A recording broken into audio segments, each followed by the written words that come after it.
What is up, guys? Jarv here, back today jumping into Destiny 2. It is Friday, which means this guy's back, and it's ARMSDAY once again. We are on the European Dead Zone this week.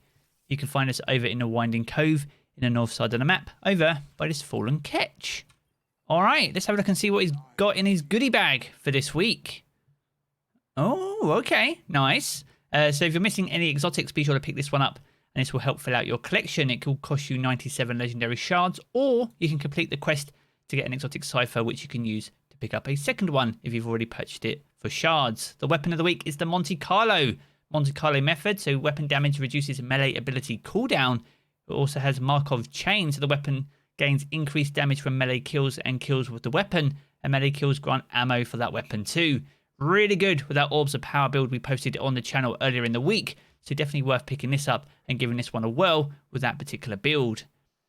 For the Hunter's Den, we've got the Liar's Handshake. We've got the Arc Affinity of 59 stats, the lowest he's had in quite some time.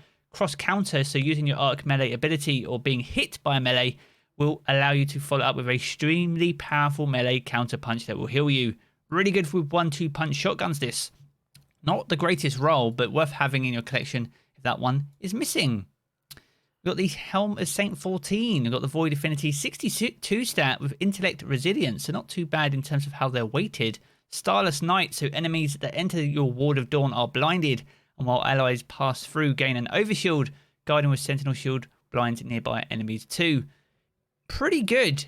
This would be top tier in some of the end game pieces of content. Having a Ward of Dawn is very useful, as is having a barrier as well. So not too bad, worth having. Was introduced way back in Curse of Osiris, and there is a core ornament which makes it look like Saint 14's actual helmet, which is pretty dope too. So definitely worth having if that one is missing.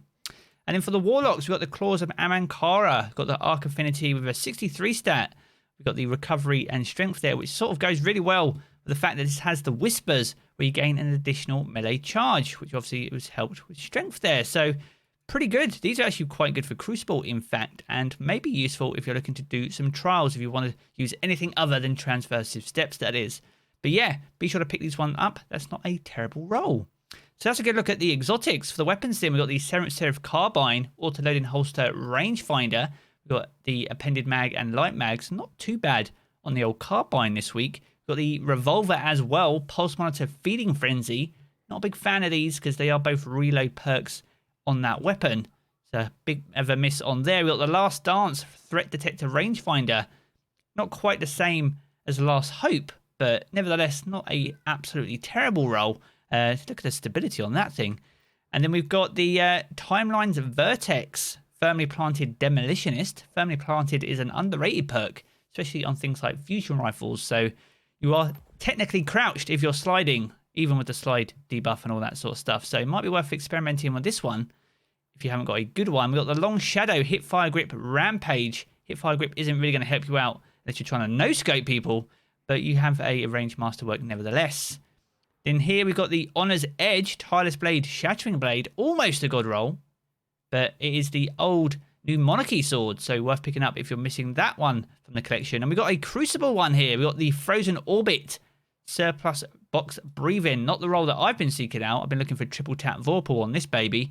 But yeah, if you don't do a lot of Crucible and haven't got a great one, it might be worth picking this up, especially as a nice, powerful, aggressive frame sniper.